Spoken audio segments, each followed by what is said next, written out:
Today's mug moment is verses 11 and 12 of Matthew 28.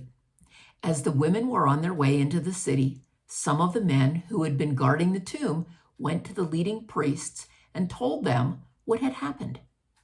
A meeting of all the religious leaders was called, and they decided to bribe the soldiers.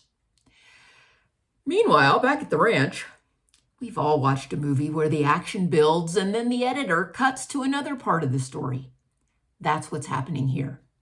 The women were headed into Jerusalem to find the disciples, but the guards who had been tasked with making sure Jesus' disciples didn't steal his body had to own up to the fact that Jesus' body was no longer in the tomb.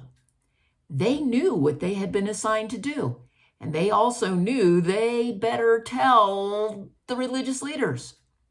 These are the same priests who had plotted to have Jesus killed just a few days earlier. They were up to their eyeballs in the conspiracy. They had convicted Jesus of blasphemy. They had stirred up the crowd until Pilate begrudgingly agreed to condemn Jesus to death. And then they had convinced Pilate to assign guards to make sure that the disciples wouldn't steal Jesus' body and claim that he was risen. They thought they had achieved their goals and covered all the bases. They weren't considering that God had another plan.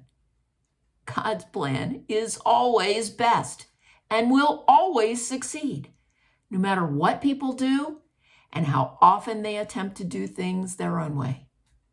Thank God today that no matter how scary our world gets, he is in control and that his plan is best.